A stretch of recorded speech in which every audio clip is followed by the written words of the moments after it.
Thank you, guys. It will be not full screen because it's ongoing automatically then. So I suppose I should say who am I, but we have no time. Let's focus on freelancer. So I'm just going to lots of conferences, and the best thing I done recently was being an official supporter for Reactive conference in Bratislava. And then I thought, it's super great. I'm in this company of some companies, and I'm there as a freelancer. But hey, see now, I'm sponsor with Google and Microsoft. It's awesome. And yeah, so we have no time. Let's go. So how many of you use TDD? Any? Yeah? Okay. Sorry, guys, I just made you in tutorial-driven development. So I had this opportunity to work for some bank a few months ago, and it was React Native project, so my colleague was super productive. And I had this feeling he's using TDD, and one day he was super angry for everyone, and he was mad. He said, he started blaming people, saying, you touched this part of code and now it's not working, and guess what? I can't find this error anywhere in Google. And then, of course, it was easy to see everything was in a backtrace. Yep, everything was in a backtrace. That's good, that's good. I have this feeling I'm too loud. No, that's okay now, yeah. So there was a line, there was a starting point for investigation, 5 minutes, and then he was happy, and it was library bug, and then we could work furthermore. So who knows what's DDD? Yep, so I like DDD. I actually practice it a lot. Unless I'm worried about my position, then I'm just a nice guy. But I like to argue, and I have this talent. I think I will make you polarized, and a lot of you will hate what I say soon, but some of you will love it, so that's enough. So this is story of an early adopter of React. I made some application. Oh, I have this icon. I should play something right now. 3 years and a half ago, I made this application with my team, of course. How does it work? Oh, yeah. So there is some application. It's a web application. It works on a phone. And the thing is, there was no tutorials for React at this moment. So the only thing about architecture was a short blog article from Facebook about Flux architecture. And then I was already doing this single-page applications for 3 years or so. So I saw there a lot of architectural mistakes which I just couldn't allow to use. So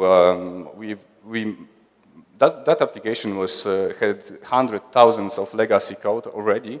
And this is the result of the rewriting the application from Backbone to React. And we made it in a month.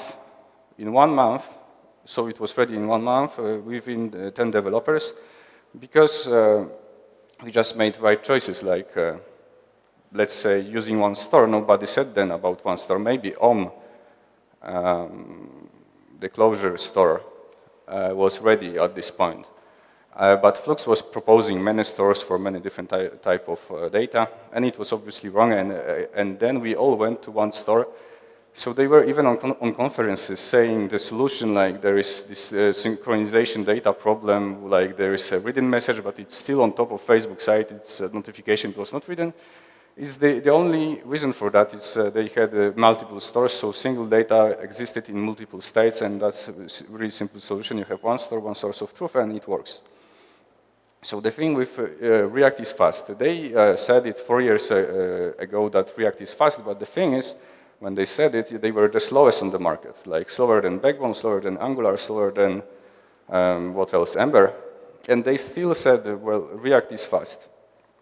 And then they claim because of virtual DOM, that's why it's fast. So, the other thing, I remember the story because I was checking this technology really carefully. So the story was they created this component-based technology, and then it was so slow it was unusable. And they fixed it, hacked it with virtual DOM, so it's usable. You can actually use it in real projects. But it was not faster than others. And now they are introducing React Fiber. I think it's already in the newest version of React. And they are fixing the slowness of React. So if you know, if you know what's Sierpiński triangle, you can obviously see on this slide it doesn't work well with React or React Fiber. That's a stupid joke.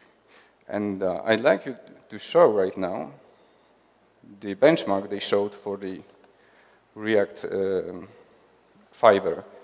So this is the video. So this is original Facebook React technology, and then they will compare it with React Fiber. If you know the difference between this and this implementation, Fiber decides on the rendering, if they will render this component or not, if they will render this part or not, depending on this, if they have resources or not.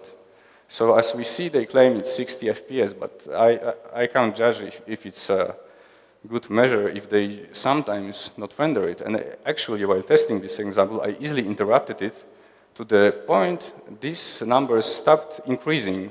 But of course, it was smooth, the resizing of whole picture. For me, the only thing this benchmark proves is like the original React implementation is only 3 frames per second for this ugly benchmark. So they just prove I'm right at this moment. So this will be just a short thing about GraphQL. So the only architectural mistake about GraphQL, maybe not the only one, is they do the query on the front-end side instead of the back-end side, which leads to some security issues which are just blocked when you are careful. You just make some limits to your APIs. And it's not at all needed. It's not at all needed when you just put this piece of code on the backend, then it's safe, and then you don't need to be worried about the user input. He can't hack and check what data he can bring from your API just using GraphQL syntax and ask queries from JavaScript console, let's say. So it's your API in GraphQL is hackable, but why we want to use GraphQL? Because RESTful APIs were not the right thing for single-page applications. And RESTful API was created at times when we were not doing single-page applications. We just wanted others to build their applications on top of our data. So we were just giving them resources, but we had not this knowledge how they will use them. So we couldn't shape perfectly for the application the data, which does GraphQL. You do this query, and then it perfectly fits your component. But you can use it if you are smart enough. You can make the same approach, just shaping your endpoint. That way, it will fit perfectly your component. And there is no difference between this and this. The only difference is you have special syntax with GraphQL, and then you need to implement either way on the backend the handler for your database. So you can do it directly on your database, and then if it fits perfectly your component, you have the same level of being comfortable with your API. And then I can talk about Apollo, which is built on top of GraphQL, because I have no time. So one more thing about React. Well, I had this nasty experience recently working with React Native for a huge bank, and I would not like to repeat it. But the thing is, we have HTML web standards for a long time, and they are great. I remember in 2000, even before I was interested in web technologies, and at this point, it was so amazing for me. I can write application on Linux and run it on Windows, and run it everywhere, then on mobile phones. So that's the technology which was there, and now they say we need to have virtual DOM instead of actual DOM to have these possibilities. The only thing might be missing is performance, but maybe it's just React performance. We'll see further on the presentation. So I will mention more best practices in React, despite there are also good practices like using components. So we are mixing presentation and data layer.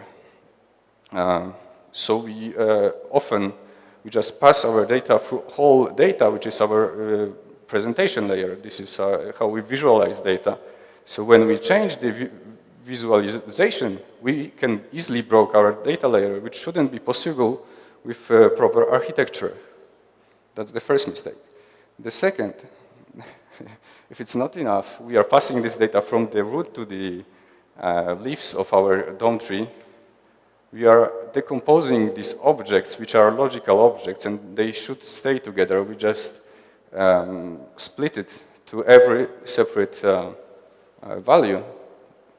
So React works, because React depends on that. But it's not, it's a lot of boilerplate. It can lead you to bugs. You just shouldn't do that. And that's just demanded by the technology. That's why we do it. And then we have this immutable data, which was last year was everywhere on each JavaScript conference.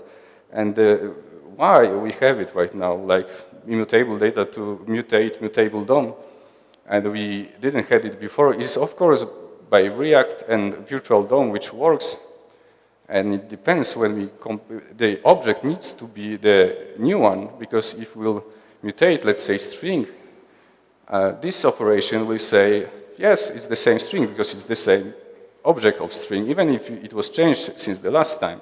So that's why we have a lot of immutable stores.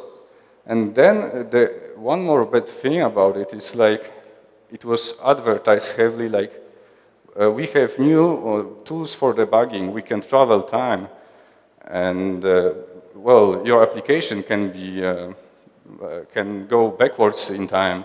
But I didn't see much applications which use that, and in 15 or more years of programming, I never felt as I need this tool for debugging, because when application is broken, it's broken because of current state, and that was always enough for reasoning. So I really don't get this heavy advertisement because of the side effect. Instead of saying, well, it's the side effect of what we need to do because of React, they just advertise it.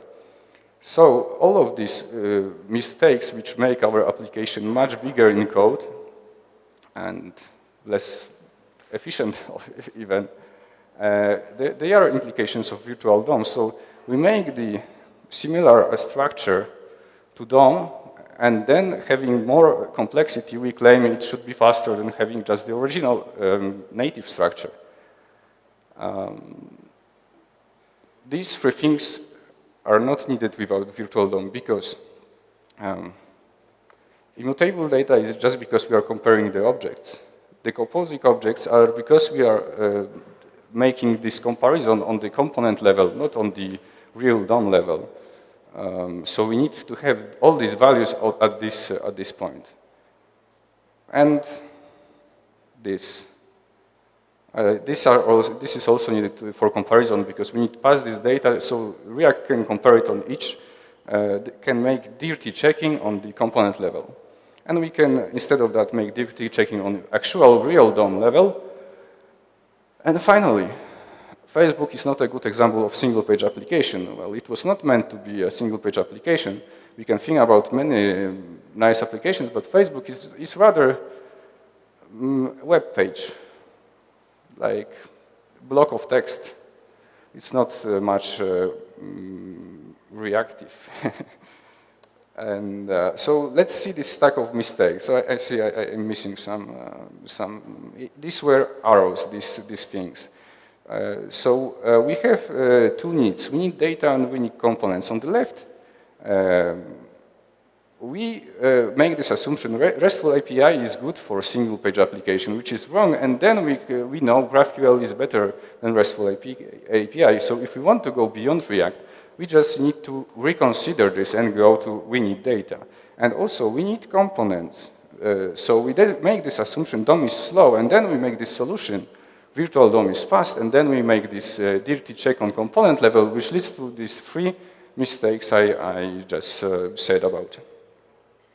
So I will just propose you some independent technology which is not supported by Facebook, and let's play some example. Let's say this one. So both of these examples, which I will show, are applications, web page applications, which were created even React was released. So we had a really fast technology out there, but it was not well known.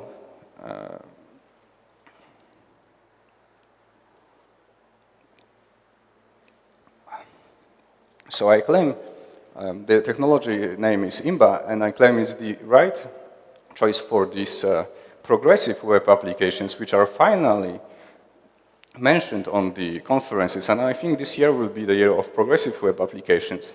So the applications which are independent if you are connected to the server or not, the applications which behaves like the native one, because we already have these web specifications which allow us to make a splash screen on your phone, to make an icon on your home window, to make a notification from web application. So it can behave exactly as your native app. It will be even in app stores. Even Apple is fighting this, but they already said they will make it. So having this, we could miss only performance.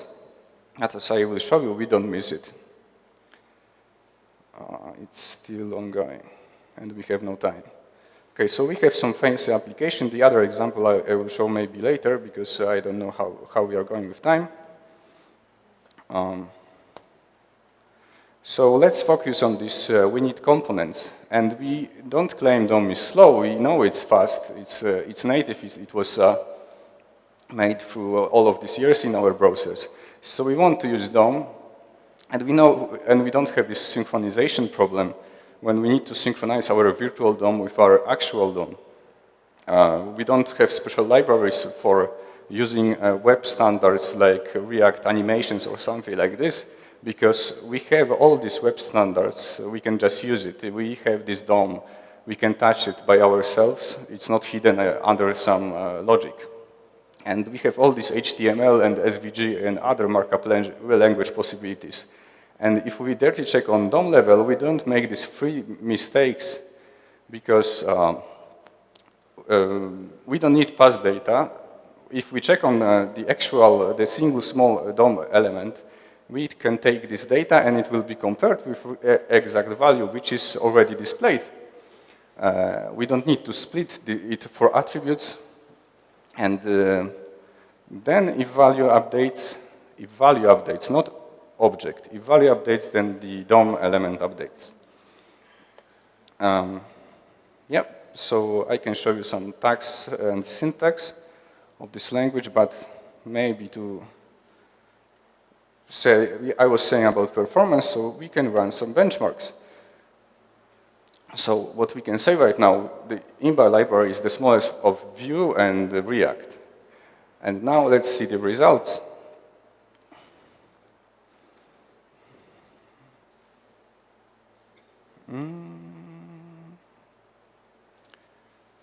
So usually it's like 20 times faster, but in real numbers, it's 57,000 operations per second on DOM, which if you compare to a few thousands, I think you can do everything using it. Like you are not limited. You can't say I need to hire a whole team to make my Android and iOS app because of performance or whatever.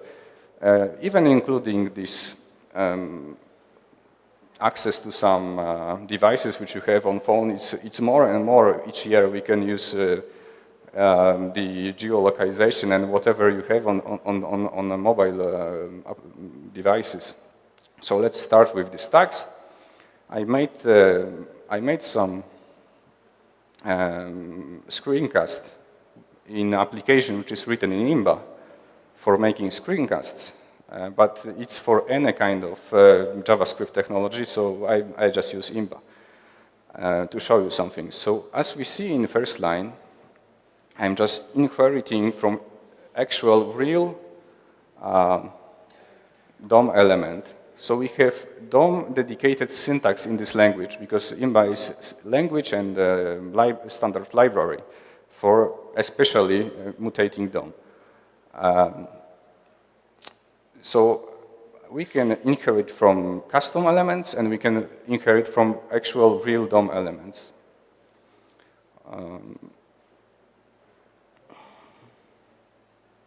And then we have this nice syntax of HTML tags or SVG tags, which we are using in our render method. If you think now, well, I need to learn new technology, it's the same. If I have some React code, I just copy and paste it, and in 5 minutes, I make it imba. But it's just 4 times smaller because we don't have this boilerplate of unnecessary things we need to do, so React works. And we have customized syntax, which is specialized in DOM operations. But it will not break your reasoning. Reasoning behind how you create, how you design your app is the same. So you don't need to learn it. You can just use it. So what I did here, I passed props. Props is data which is not displayed as a DOM element. And I can use it, and I used it here. I passed size and text from the app custom element. And then I want to speed up, first of all. Because we have not much time.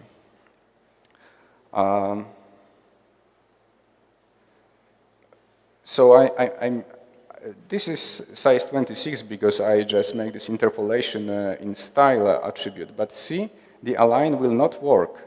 I said align center because it was prop, it didn't work. And if we use keyword at, whatever is at as an attribute, it will render in your DOM element. So it will be in your source code. When you see inspect element, it will be align equals center, so your browser knows it should use the web standard for centering the elements. Let's see the other syntax example. So I will make some list. So my application now inherits from UL element, real UL, and then I have some data on top. So I will just iterate through people collection, and then I will say, at first I will just display the names. And we have the real UL, li usernames. But let's make it more custom. So I'll create custom element which inherits from real li element. And I will make some link depending on data I received from the app element.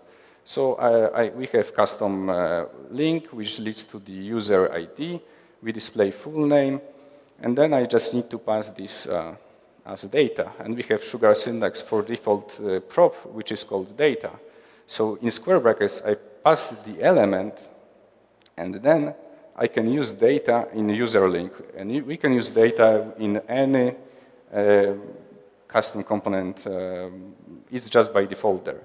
And what I do now, it's the equivalent of React key equals. So it's needed for reconciliation. So we have syntax even for that. And now I just do some styling. I don't know why. Let's see. Let's see how much time do I have. 15 minutes. It's fast. It's good. Okay. Maybe I forgot to show something.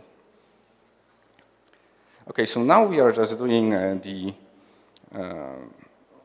action on tap. On tap is just richer function than on click.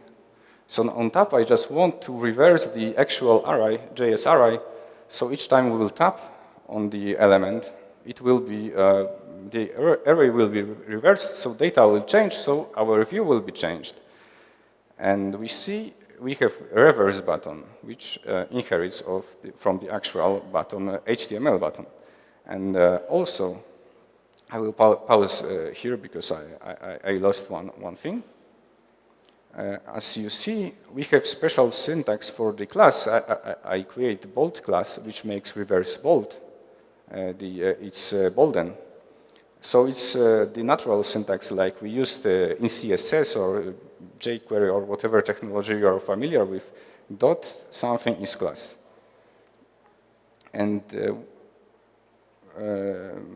I think I showed it got reversed, but I'm not sure right now. So the last thing I'm showing here, in user link, I created bold class, which is under condition if data ID equals 1. So we have even nice syntax for the conditioning if we want to add class to some element or not. So we ask question, is it mastered? And then we check the condition, and it's bold class when its ID equals 1. So this is the, and now I will show you the last thing I prepared from examples. It's the actual React Fiber benchmark, which is of course 60 FPS on the, let's see, it's fine. It's 60 FPS when it runs independently, but here it runs inside of other applications. So it renders the application, but also renders inside this application, and it still overperforms whatever you can imagine. And also, I just copy and paste this React code, and it was 200 lines, and we have 60 lines of code here, which is quite readable. And I had no idea what I'm copying and pasting, but then when I will parsing it to IMBA, then it's quite clear what's happening here. Okay, I'm glad I have so much time. So, these are the links, imba.io, the really old documentation. I'm using it for 2 years already, so I think I'm also the early adopter of IMBA. Then screenba.com, this is the application when you can create your screencast, when you can play around with IMBA or with React or with Vue, whatever you use on frontend, it works with it too. Then you have source code of IMBA on GitHub, and the Gitter is really example. It's really important example link because there is a lot of stuff on the chat. We just talk a lot, and we have even real. We affect how it will be, what IMBA will be in the future. I had some proposals. They are already in the language, and that's really great. And the last link is just my website. And if you'd like to see the examples I showed, that's the only chance to get it. I don't have it anywhere, and I don't know how to make it bigger because I don't know these letters. I think we can go to questions. Thanks.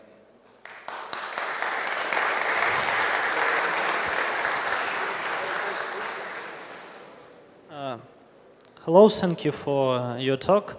My question about this progressive web app trend and custom elements, and your thoughts about how suitable React for this new reality when we need very small progressive web apps with maybe custom elements, how it can adopt this custom element, is it suitable, or this new kind of frameworks very lightweight, very component and DOM oriented than React are, because React introduces the different component systems than DOM components. So yeah.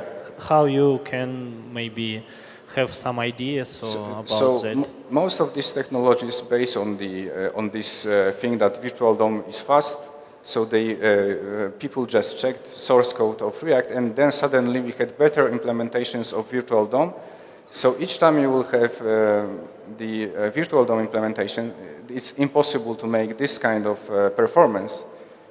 Performance here based on the inline caching, which is the trick which was used also in Smalltalk in 70s to quickly got to the object which is in memory.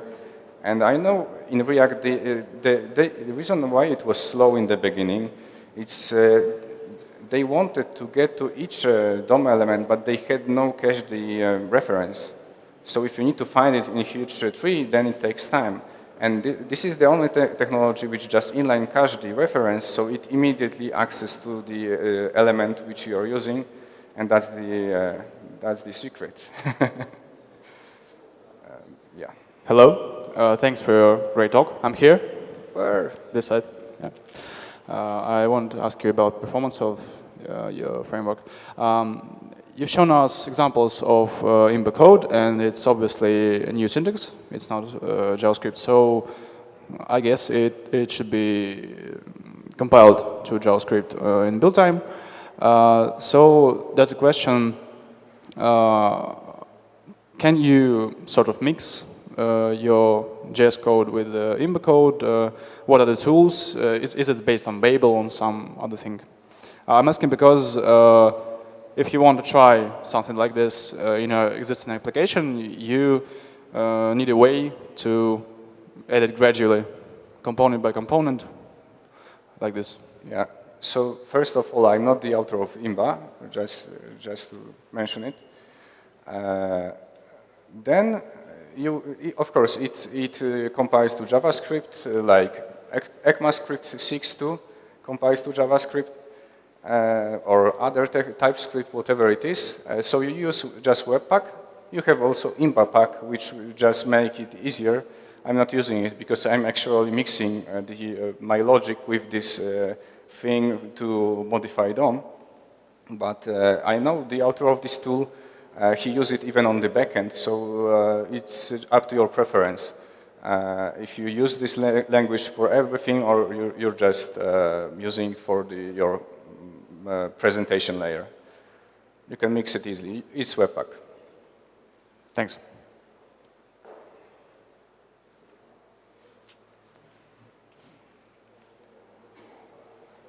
Hi, Marek. Thank you for your presentation. I have only one brief question. What regarding other JavaScript libraries? Is it interoperable with Imba? It's very interesting for me. Thank you.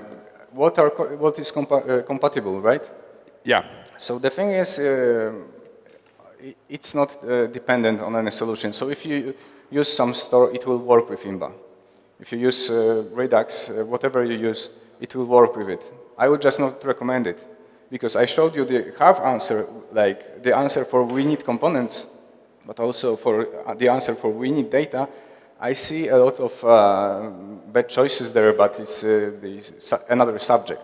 But whatever you use, it will work. That's not any issue. So no problem? No problem at all. Cool, thank you. Thank you.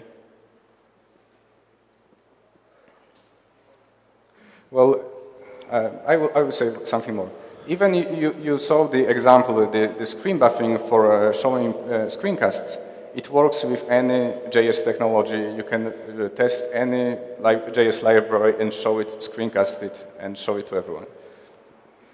So I see that project was started 2.5 years ago.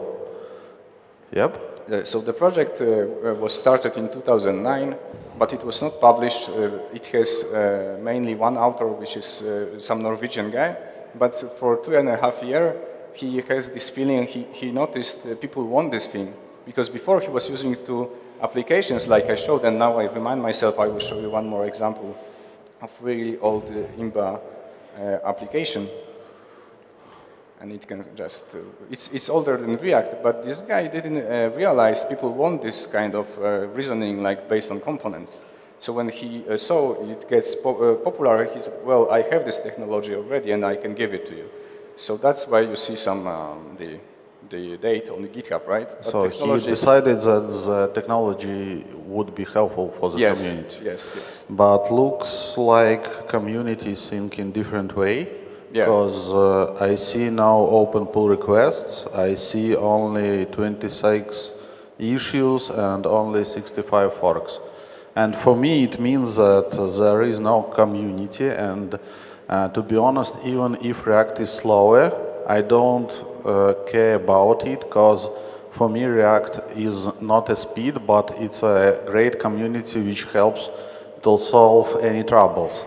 But with the syntax you show, you know, if the guy who created the language won't answer my questions in Slack each 5 minutes, if I start use it, it means that in a day maybe that's the best way, or the best case. I will throw my laptop and go to, I don't know, to a market to change my profession. So my question is, what is the real cases for usage the tool? Because, you know, no real documentation. I don't know if you can debug it. For example, do you have special tools for browsers and so on? So like right now, it looks like brain fuck. Do you know such language? But you say, "Whoa, we created brainfuck language, DOM-oriented." Make it short because I'd like to answer the question. Yep. So the question is that there is a lack of community. Of course, well, community is people, so it's your choice. If you'll use something just because Facebook uses it, or just because everyone else uses it, and you obviously see there is a better tool, and it overperforms everything you know, and it's not hard to use, then it's just up to you. So, of course, there is no community, and that's the time to create it, and it's your choice if you will make this community or not. But is there any other product besides Scrimba based on Imba? This guy products in his own language for the last 9 years, and he created a lot of apps. He has no time to develop it because he has his job is in Imba. He has clients which applications. So he uses his own product to create it. And if there is no community, there are no other examples, obviously. I do it, and it works perfectly. And you also use it on production, yep? I don't use it on production because... So anyone besides Sami B, I'm not sure. I don't use it on production for a simple reason. I have only job offers which are in React, but it's not a good reason for you to stop exploring the better technology.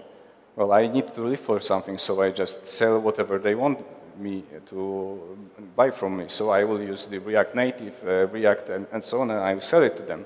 But in private, I would never use React for my own pleasure. I see. And one more moment.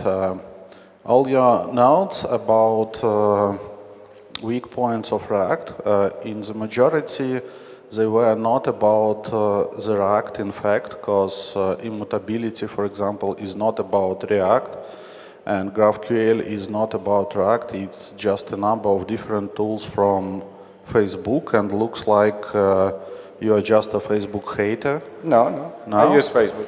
Because, you know, when you have a speech about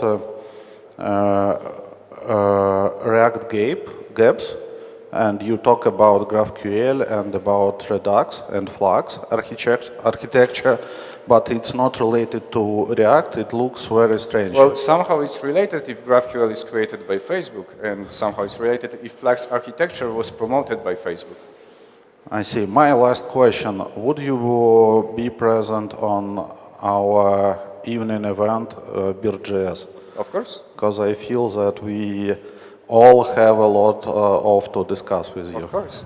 Nice, thanks. Thank you. Yeah.